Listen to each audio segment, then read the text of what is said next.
by the KCL encampment movement. KCL stands for Justice, and KCL Students for Justice for Palestine. My name is Rahman. I'm a representative of both of those organizations, and we're very, very, very honored to welcome back for an event Dr. Norman Finkelstein. The saying that our guest requires no introduction couldn't be more apt, so I'm not going to try to introduce Dr. Norman because you all know who he is, obviously, but we couldn't be more pleased to have someone who's as insightful and informed as Dr. Norman Finkelstein is. So we're very happy to spend the next hour and a bit with Dr. Finkelstein.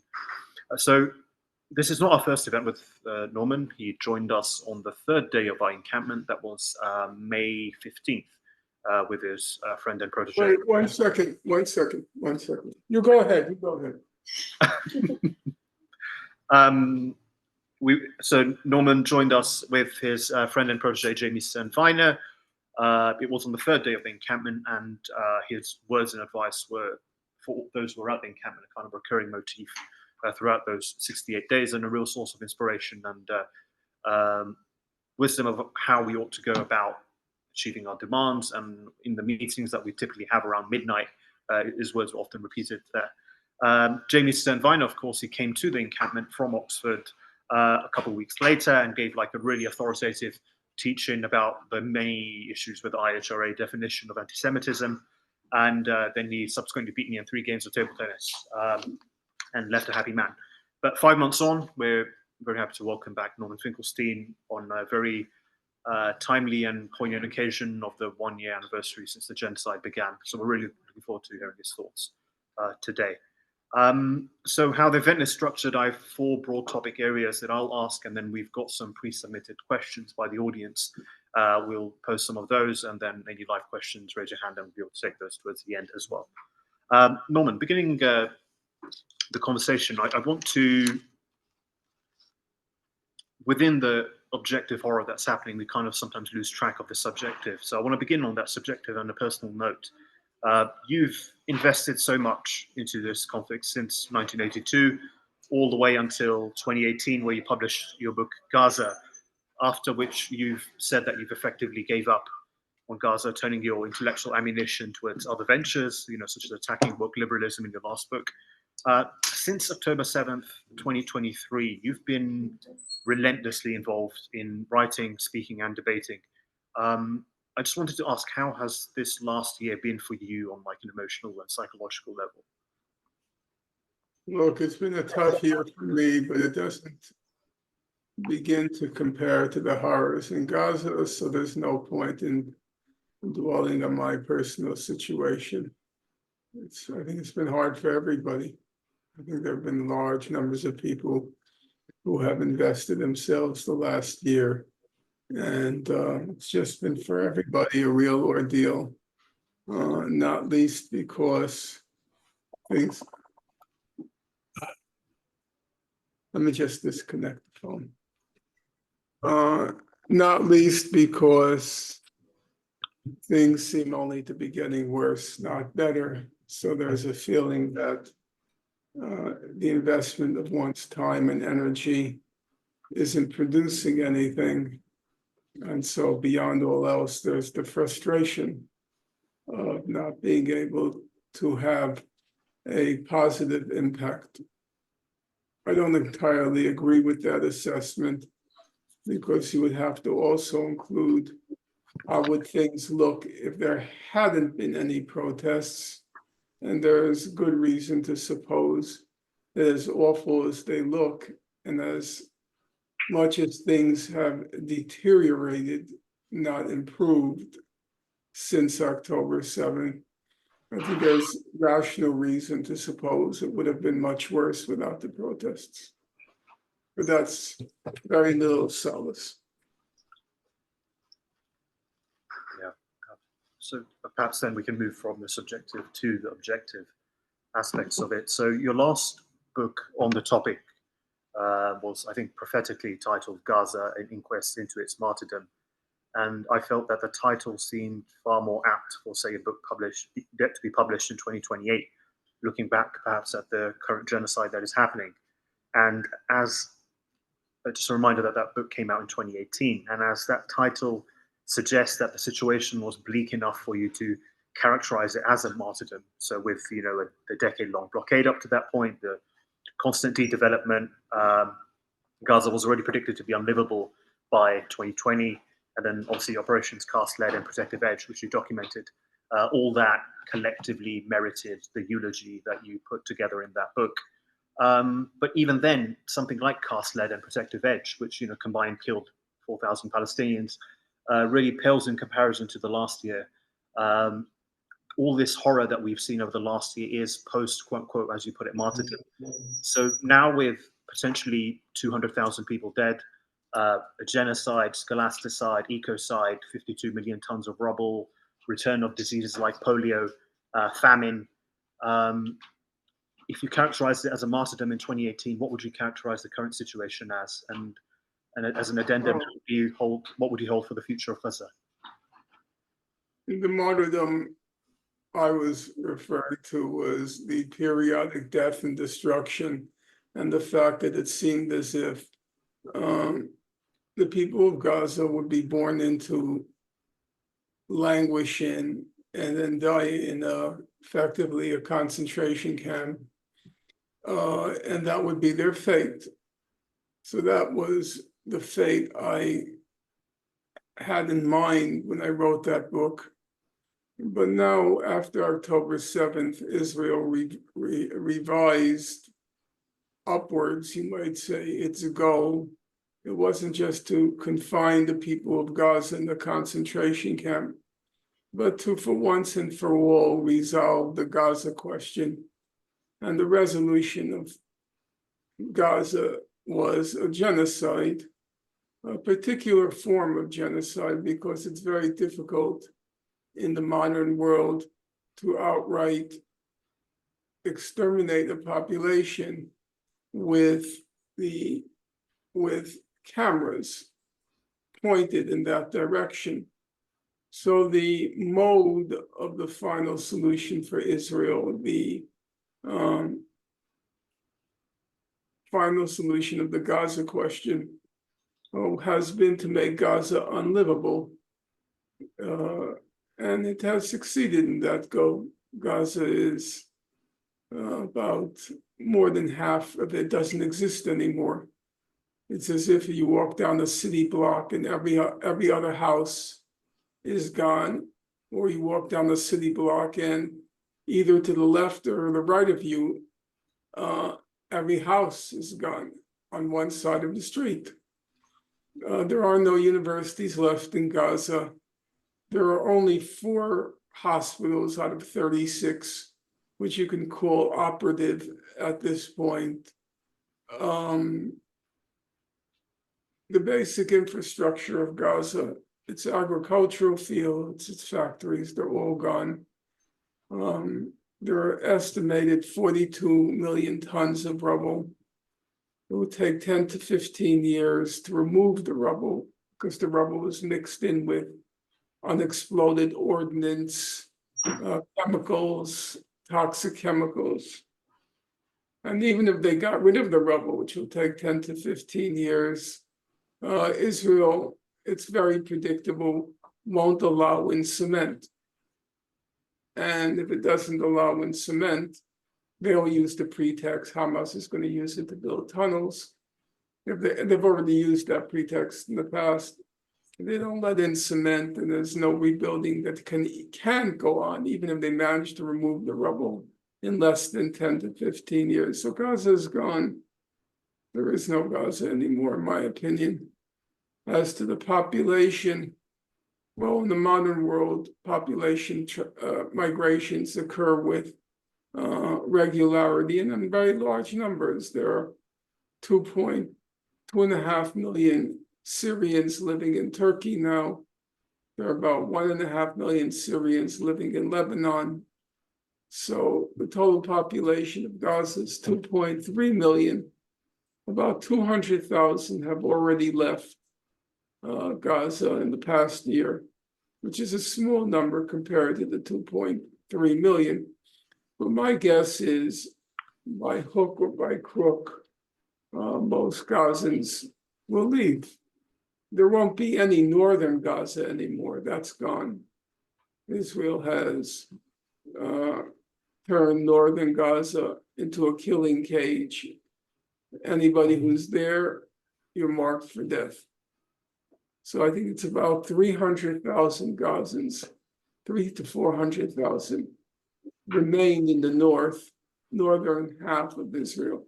They'll all be wiped out, unless, of course, the international community puts some constraints, but it doesn't seem right now as if it will, because the attention has shifted to Lebanon. So once the lights are out, Israel carries on without any restraint, and that would mean an outright genocide. It's a very bleak picture. So you see nothing beyond Gaza just being a symbol of resistance going forward. Look, that's what the record shows now. I'm not going to prettify it. On October 7th, many publications looked at the physical picture of Gaza, and the physical picture was about 60% had been destroyed.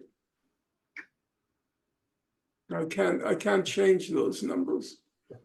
And knowing Israel from its past operations in Gaza, it will use the pretext of the tunnels, which in my opinion was vastly exaggerated. I don't believe there were 450 miles of tunnels, which Israel claims. I don't believe there were 300 miles of tunnels, which Sinwar, the head of the military wing of Gaza, I don't believe that number, but it doesn't make a difference. They'll use that pretext to bar the entry of cement. So I don't see how this situation can be reversed. I think these are irreversible. This has been an irreversible destruction. That's my opinion. Right, and even I think up to the midpoint of last year, you were saying that we're much closer to the beginning than the end, and of course we're seeing an extension and return of the horror in Lebanon with so far 2,300. I said very early on when people were talking about the day after, I said I hate to be the bearer of bad news, but I think we're probably closer to the beginning than to the end, and that was borne out, and we still may have many stages yet to go with the U.S. effectively greenlighting an attack on Iran. And now joining in, the U.S. is joining in. We have a lunatic government. I think anyone who votes for Kamala Harris is certifiably insane. I don't want Trump to win, but I don't think you should reward lunatic murderers. And that's what the Biden administration is. They're a gang of lunatic murderers. So, everybody has his or her right to judge, and everyone can weigh the factors. Personally, I can't weigh the factors in such a way as to vote for. Not that I wouldn't normally, but now the situation is simply insane.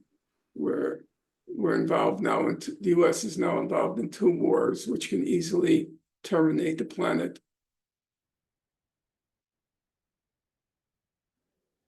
Apologies, I think it's been disconnected from the command side. It's just rejoining.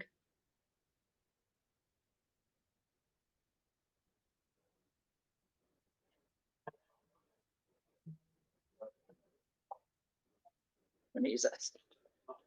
Want to use this? My computer. Yeah. But where's you don't have an HDMI? Yes, I do.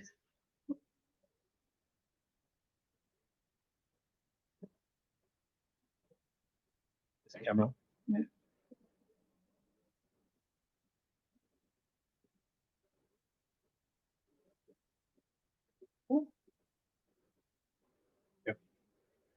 Yeah.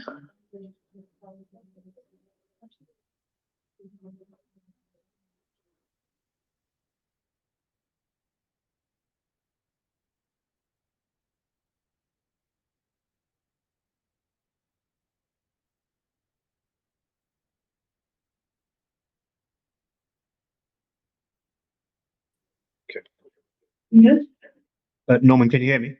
Yes, My apologies. Can you please continue? Thank you. I finished.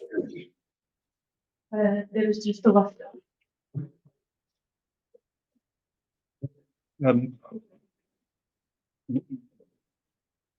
Onto the point of Lebanon.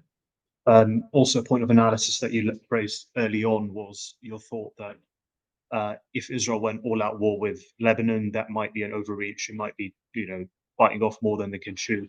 The Party of God with 100,000 militants and their arsenal of rockets.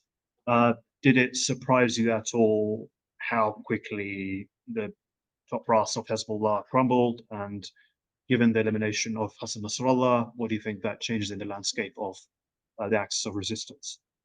Well, I made some major errors I fully acknowledge them. My major error was I didn't really calculate that the Party of God, however much their conviction there was, and however much professionalism there was, when you're going up against the Israeli intelligence, the US Pentagon, British intelligence, French intelligence, German intelligence, the regional intelligences of the Saudis, the Jordanians. When you add all that up, Hezbollah didn't have a snowball's chance in hell of defeating such an array of powers poised against it. And Nasrallah was honest about that, as he's generally honest. In his last speech, he said two things. He said, one, we took a very severe blow, Nasrallah being the head of Hezbollah.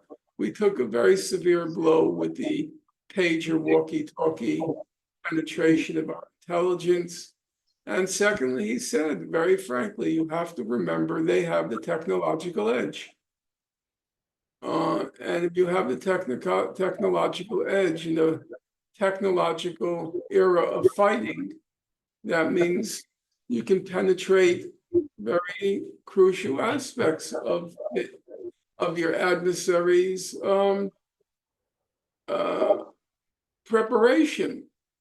If you can get into their technological side, it's not like a war that's fought with cannons for the most part. Pre-modern wars were fought. There was the occasional spy or spies, but it's basically fought on the battlefield. Now it's 90% of it is technology. And if you can penetrate the technology, and it's hard to imagine that Israeli, Pentagon, British, French, regional intelligence, German regional, that all of them arrayed against Hezbollah. It's very hard to imagine Hezbollah can win the technological battle. So I should have seen that, but I probably got carried away in my romanticism, and I thought they could win, but that's not true. Whether or not they crumble, I think that remains to be seen. I've said all along that the way Hezbollah intends to win is in the ground invasion, and that Israel holds back from the ground invasion for the obvious reason that its army can't fight. So they're not going to go into a ground invasion mode unless they're forced to. And the way Hezbollah imagined it can force them is by continuing to fire missiles such that Israel couldn't declare victory. And the more those rockets and missiles, the more they hit sensitive sites in Israel, the more Israel would be forced to launch. The pressure would escalate on the Netanyahu and his government to launch the ground invasion. And that's still not impossible. It's also, I think, unlikely that Hezbollah will fold in the ground invasion, but there's still the possibility that Israel will do in Lebanon, in South Lebanon, what it did in Gaza, namely, so totally pulverize the population that there's nobody left to fight. Hamas, it couldn't come out of its tunnels, assuming there were tunnels, and of course there were. It couldn't come out of those tunnels and fight because more bombs were dropped on Gaza than on Dresden, Hamburg, and the London Blitz combined during World War II. So there was nobody there to fight. Now it's possible Israel will get away with the super saturation bombing of South Lebanon and to decimate Hezbollah. I mean, that's a possibility. In the past, they haven't been able to do that, but now it seems that's a possibility. So any kind of hope of a fight back that you attributed to Hezbollah, would you still extend that to Iran at this moment in time? Iran is, of course, terrified because they know they're next. As the dominoes drop, Hamas, Hezbollah, Iran, they know that. So and they also know that once Israel is on the road, they won't stop. There'll be no negotiations. They want to solve the Iran question once and for all. So does the U.S. So does the U.S. because they see Iran as in the Russian-China axis. They see it as part of the Russian-China axis. And so they want to also neutralize Iran. So they're as committed as Israel to the neutralization of Iran. So the Iranians know that there are going to be no negotiations that will stop the U.S. Now, there are possibilities, like Iran said, if you target our oil fields, we're targeting the Saudi oil fields. We're targeting the Gulf oil fields, which means oil will go through the roof. The price of oil will go through the roof. I don't know. I'm not a military person, so I can't answer any of those questions. But in general, it's fair to say, I think, that Iran recognizes that they would be the next domino to drop after. Some people say Syria will be before Iran. I don't know.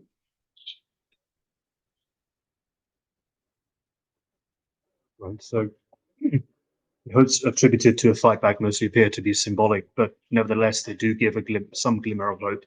What we've had in the West is observing, of course, South Africa take Israel to the ICJ, the global solidarity movement, and subsumed within that the student solidarity movement, which has collectively and with other factors helped to change the global narrative and perspective around Israel as a pariah state.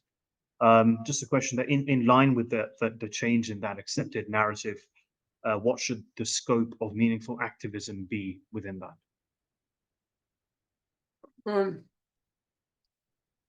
Meaningful activism varies according to where you are physically situated. In the United States, the universities have imposed these really draconian speech laws, speech restrictions, in ways which are so outrageous that it's bewildering. Just yesterday, I was with a group of doctors who have been touring the country to convey what they experienced in Gaza. And I mean, these are medical doctors. And Columbia University said they can't come on campus. It's gotten really out of control.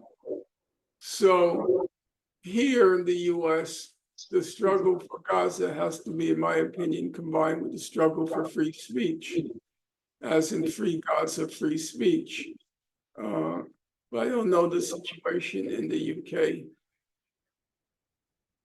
I was struck, the recent poll said the plurality of Brits believe that Israel is doing to Palestinians what the Nazis did to the Jews, which was kind of really surprising because the BBC coverage has been awful. But it seems that the truth has gotten through. to large numbers of Brits. I think 48% of young people in your age cohort have reached that conclusion. That's quite a conclusion. So in the UK, more of the truth, it seems, has gotten through than in the US. Well, the foreign policy appears not to be too much different because the governments can afford to have those positions, knowing that the US will fully support either way. Of course, we'll have to say that within the UK, the retaliation against students in the encampments has been, significantly less severe than what we saw in Colombia and then across the US universities and in Germany as well. So I wanted to then turn to some audience questions. Some were submitted online, and then we'll field some questions immediately after results. And what I'll do is that one online question and then a hand up, and then we'll take an audience question. So the first audience question I want to ask, which was submitted with the registration, was: as someone who's been championing the cause of Palestinians for so long, you faced an incredible amount of scrutiny and outrage from Western academics and media establishments. How have you managed to cope with such powerful institutions trying to destroy your career and reputation? Well,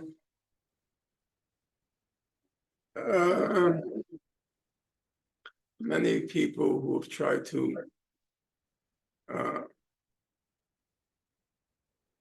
who have involved themselves in movements for change suffered a lot more than I did. Malcolm X is dead at 39. Martin Luther King was dead at 39.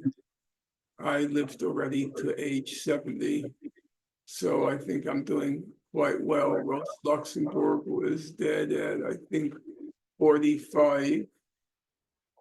Trotsky lived to a ripe 60. So most of the people who I came to respect in my youth fared much worse than I did. And otherwise, I don't really much care about a career. Never. My main concern has always been to be productive. I have, you might call it a Jewish work ethic. I have to be productive, but so long as I'm productive, I am satisfied. And of course, being able to pay the bills. And I've been able to pay the bills. I've not been able to do much more than pay the bills, but I don't care. As long as I'm working, as long as I'm productive. Any audience questions? Yep, go for it. You can come up if you want.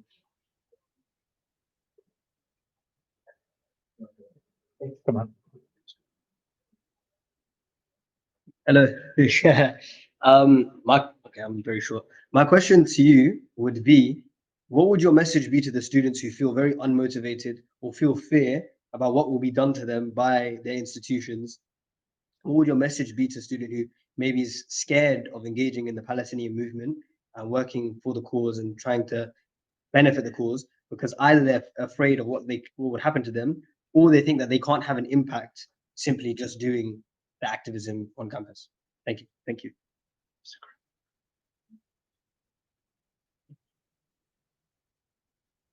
My message would be this. First of all, I lived through the 1960s when many people were involved in the anti-war movement. They were expelled from school. They went to jail. They got jail records, which was serious back then. It could hurt your job prospects. They made real sacrifices. And I think I could say with a reasonable amount of certainty that even people whose politics completely changed what their politics were in their youth. I don't think I've ever met anyone. Now, it's true, I didn't meet all, but I don't think I ever met anyone who, in his or her older age, ever expressed any regret for the prices they had to pay in their youth.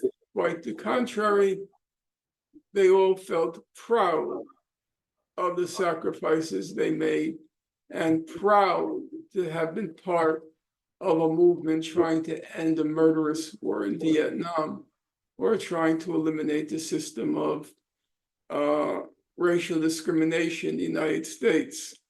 So if it's any solace to the young people who are paying real prices, the measures the universities have now implemented are really draconian. So they are paying a real price. The only thing I can say is, I do not believe that 30 years hence, looking back, they will regret what they did. The second, in response to the second question, I would say there's the cliche, but a cliche doesn't necessarily mean it's false. There's the cliche that it's always darkest before the dawn. And we're in a very dark moment now, for sure. And there's no point in trying to prettify it. First of all, because it would be dishonest. And second of all, because nobody's going to believe it in the face of the news, the bombardment from the news. It's still true to say that the future is always unpredictable. In 1914, I think, Vladimir Ilyich Lenin, he lamented the fact, he said, well, it's clear I'm not going to live to see the socialist revolution. That turned out not to be correct.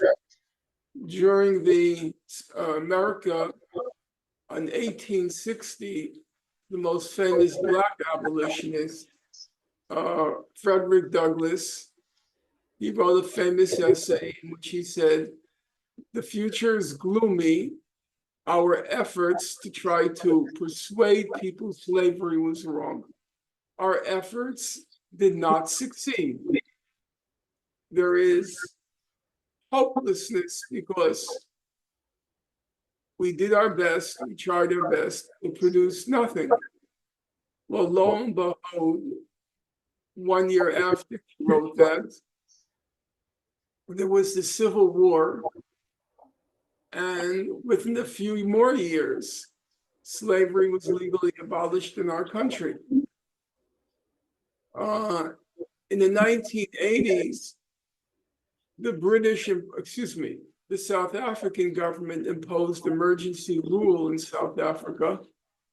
And as it looked like the anti-apartheid movement was crushed.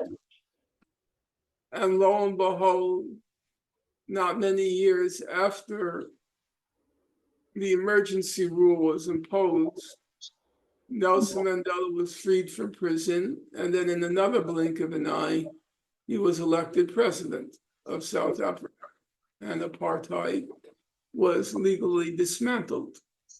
So I would simply say, sure, there's grounds for frustration. Sure, there's grounds for feeling hopelessness, but there's always the possibility that things will look very differently than they do now in a relatively short period of time. And there's also the fact that it's not true that if you do nothing, things will stay the same. That is not accurate. So if you say, I give up because I have no impact, it's pointless because they do as they want. And they'll continue to do as they want. That's not accurate. Things will get worse. If you do nothing, it won't just be that things stay the same. If you do nothing, things will get worse. So you have to always bear in mind that by remaining involved, remaining active, at least, and it's not much solace, but at least things will not get as bad as if you do nothing. About those 3 points, I feel confident. I don't like to falsely give hope.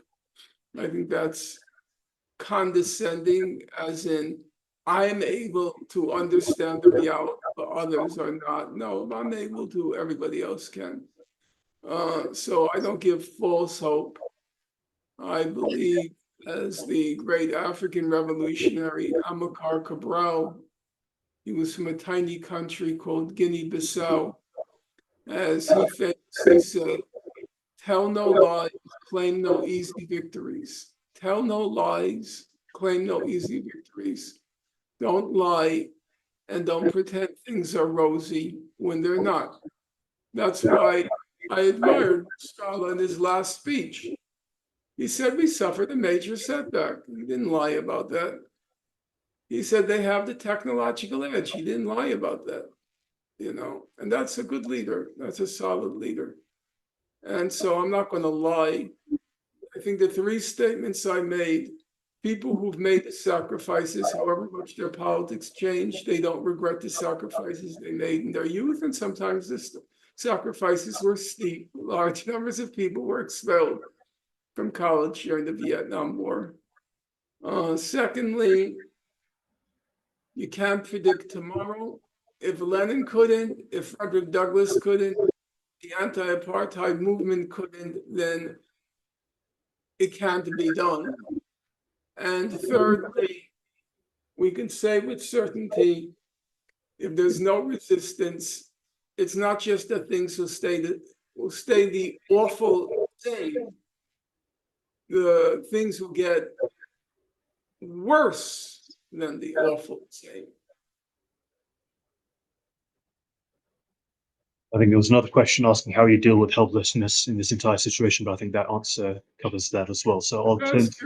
The best cure for hopelessness is to just keep working, because once you're working, you know you've done your best.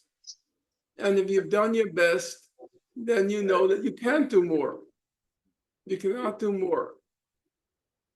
So I find the best cure for hopelessness is to keep doing what you're doing and walking away, at least with the comfort in the knowledge that however horrible things are, I did my best to make the situation, to mitigate the horrors. And beyond that, there's nothing you can do. Thank you. Another question: how far do you think Israel is actioning the 1982 Yinon plan for a greater Israel? I don't think there's any.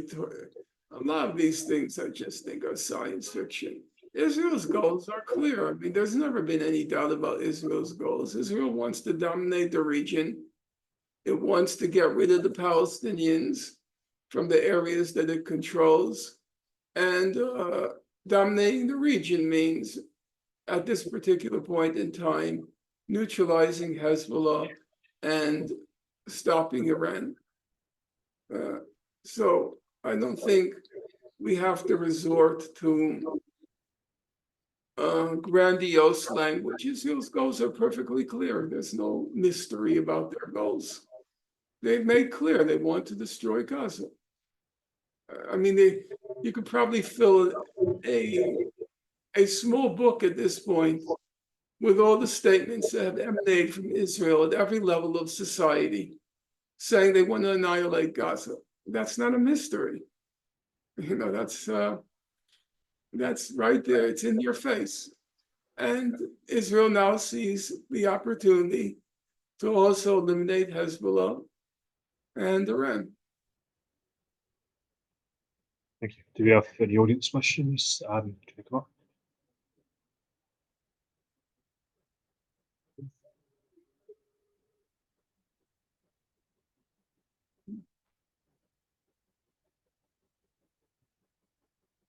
Which one am I looking at? Is it this one? Hi, Norman. I hope you're feeling okay today. I just had a little question, and it is, what do you think it will take for the US to stop supporting Israel? And if your answer is nothing, then what does that mean for the future of the Middle East? Thank you. The problem is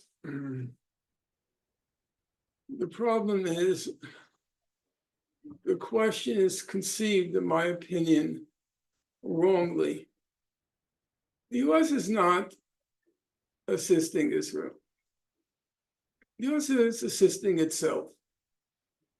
Israel, the United States recognizes that there is, in their opinion, a inevitable battle with China. And that's their main concern, that China is superseding them as the global superpower. And so the only way to avert that, so to speak, passing of the baton, reluctant passing of the baton, is military. And in my opinion, a large part of this war with the Ukraine is to neutralize Russia. And now a large part of this Gaza thing is to restore Israel's military domination of the Middle East, and also to get regime change in Iran and move Iran outside the Russia-China axis, in their minds, Russia-China axis. So it's incorrect, in my opinion, to see this as primarily the U.S. engaging in some sort of philanthropic support for Israel. The U.S. supported the attack on Hezbollah. The U.S. will support the attack on Iran. They think this is the opportunity, and they're going to exploit that opportunity. So how do you stop the U.S.? One of the things that's been most notable in the past couple of weeks, there's been no movement at all in the Security Council. I can't recall a moment like this in the past. Usually at this point, there are the Security Council meetings, there are the circulation of draft resolutions, there's the hyper focus on each word and comma in the resolutions. There's been nothing. And that tells me that the Russians and the Chinese are standing very firm. Probably they're standing very firm on Iran. And they're saying you're not going to attack Iran. And so there's a lot of behind closed doors verbal reckoning here. Otherwise, it makes no sense. How could there not have been a Security Council meeting at this point? I think it's because of the contemplated war with Iran. And China and Russia saying you're not doing it. They understand perfectly what's going to happen. The United States wants to take Iran out of the China-Russia so-called axis. So it's very bleak. We have a gang of maniacs in Washington, a gang of certifiable maniacs. Hello, Norman. I'll stop that. Yes. Sorry, I'm cutting you off. Very No, lovely talking to you again. I think you sort of touched on it, but my question was regarding the possibility of it deteriorating into a wider war. Especially probably you've heard of what's happening over the past couple of days with North Korea and South Korea. So would they be looking into the Middle East and sort of be willing to act upon their interests wherever in the world, or even China and Taiwan or Russia and Ukraine, opening the wall up? I can't even keep up with what this country is doing. My country is doing. I can't even keep, I'm serious, I can't keep pace with it. These people are complete maniacs. And I'm even more concerned because it's quite clear they won't accept defeat. So what's going to happen? I just don't know. I have another question if you're finished. Seeing that Israel's airstrikes, the blockade of Gaza, and forced evictions or acts of state terrorism. How do you think this narrative can be elevated in global discussions, given the biases in mainstream media towards portraying Israel as a victim rather than an aggressor?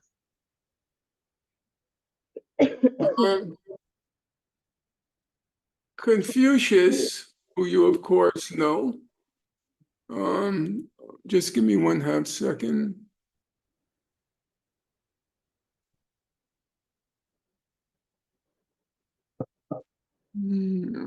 Give me 1/2 second.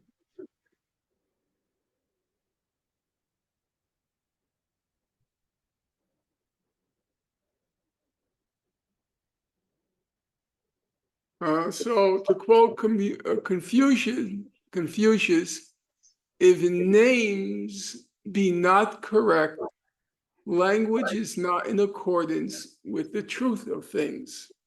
If names be not correct, language is not in accordance with the truth of things.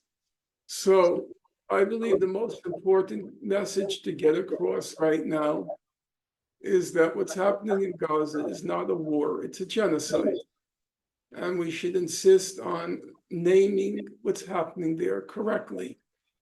Because the assumption in a war is you have two opposing armies, and each army is trying to inflict a military defeat on the other army.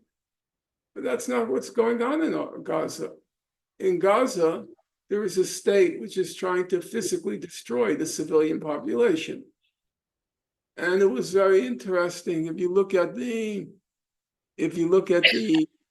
International Court of Justice litigation in the genocide case brought by South Africa, at one point, Israel accuses South Africa of the following. It says, you are trying to change the language of what's going on. What's going on is a war between Israel and Hamas, or as they called it, the terrorist organization.